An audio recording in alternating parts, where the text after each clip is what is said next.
What's up, Masters of the Universe fans? It's the Emerald Enthusiast, the co-host of I Have the Power, a He-Man podcast.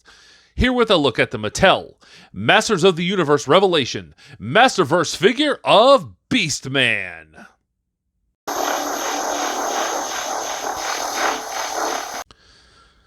So far, this has been the most difficult figure for me to find. It was actually hidden away from the other Masterverse figures in the electronic section under a bunch of Funkos and some other unrelated action figures. And as you can see, the package was damaged a little bit, but I was glad that I finally found one of these, and I haven't seen one since. But nonetheless, let's go ahead and take a look at the packaging now.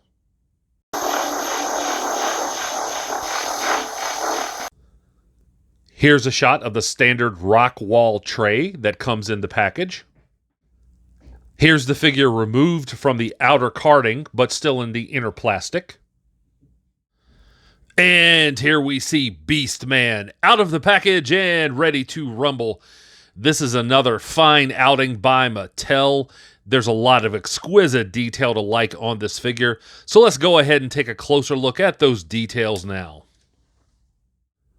Let's have a look at accessories here. If you want the figure to have fisted hands, you have a pair of fists right here. Good detail on those. There's the peg joint and the hinge. With the other alternate set of hands here, you get a gripping hand and this open hand. Again, lots of good detail on the fingernails there. Those look really good. And I'm most impressed with this accessory here. Of course, this being the whip. And the handle is very nicely done. Lots of good detail there. And this kind of feels like a very sturdy shoestring. It doesn't feel like something that's going to break or, rip. But at the same time, it's not molded plastic. So as you can see, it's nice and pliable. It's not something that's going to warp if you want to leave the figure in the package. And at the same time, it gives you lots of good posing options because, again, you can, configure it however you'd like to because it's like a string as opposed to a piece of plastic. So, again, I think that's just a great idea by Mattel. Let's have a look at the lower body here. And there are positives and negatives. In terms of detail, I think it's very well done. You can see like all these individual, strands of hair on the leg. Good detail on the feet here. The toenails, these pointed claws are painted well. Good movement on the foot. Get that hinge there.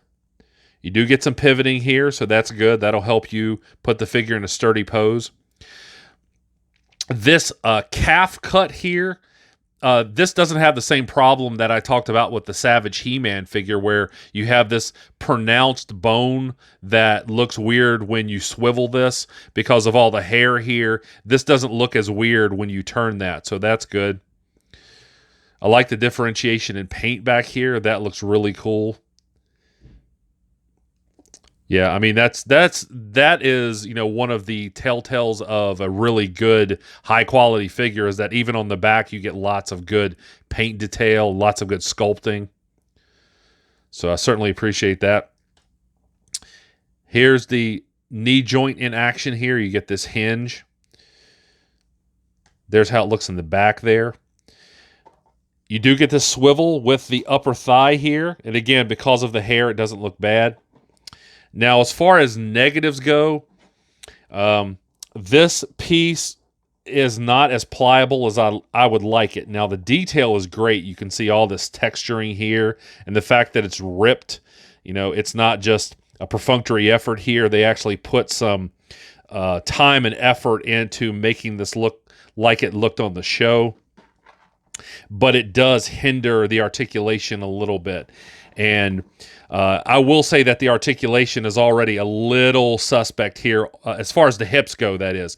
You can get him to kick out pretty far. That's not bad. But the hips feel really, really tight. I can only get it to go about that far. So that's okay. That's not awful. Goes back fairly well, too, but he doesn't feel like a character you can get in like a really high kicking pose or anything like that. And maybe you wouldn't want to anyway, but again, with this piece here, even though the detail's good, it does hinder the articulation a little bit. So for some collectors, that may be a bit of a bummer, but I don't think it's that big a deal since I basically just vanilla pose my figures. Let's have a look at the torso here, and this is very well done. First off, I have to call attention to like this scarring that they have here. I think that just looks really good. Very accurate for the show. You do get this lower torso swivel here. I appreciate that. And as far as this upper torso swivel here, it gives you lots of good motion. So what the lower body may lack, the upper body seems to make up for, because you do have a lot of motion here, and that just looks really good.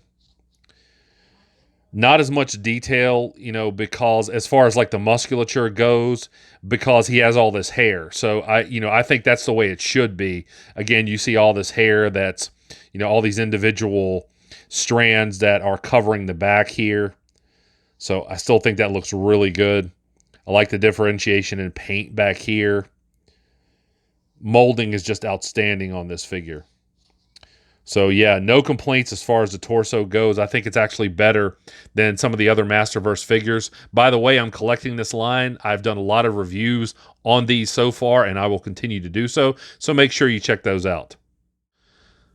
Let's have a look at the arms here, and you get continued good molding here. Lots of detail with the hair along the arms. Good movement at the wrist here. Good posing options.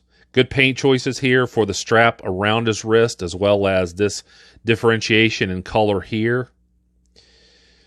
There's the movement in the elbow. That is good as well. Good movement at the shoulder. 360 degrees of rotation. Here's the bicep swivel. That also works very well. And the aspect of the arms that was most important to me was the length. And you can see that Mattel, they did an outstanding job here. The arms hang down past his knees. They're very long. They look unique to Beastman. They don't just look like, you know, resculpted versions, reused versions of the other figures.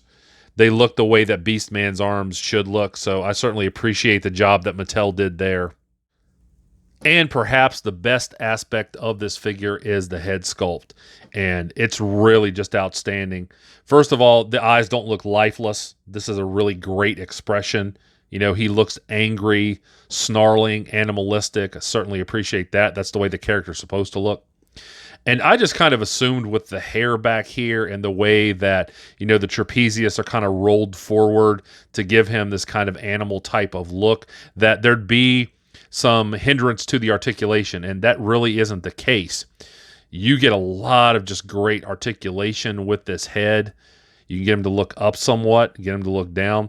By the way, if you're a stop motion person, this looks like a great figure to like do this kind of look with, where you just see him kind of, you know, give you the 1,000-yard stare there. That just looks really intimidating. That's just amazing. Lots of good paint detail on the face. You can see that with the eyes. The teeth, they're not like shiny white. They're, you know, kind of yellowing. Really outstanding detail with the beard here. I mean, all this hair that's hanging off, you know, tied together in those 3 individual strands. I certainly appreciate that. Good detail on the ears. I mean, this is just really, really outstanding. I really didn't expect this out of this head sculpt, but I just think that Beastman fans are going to be just overjoyed to get this figure in their collection.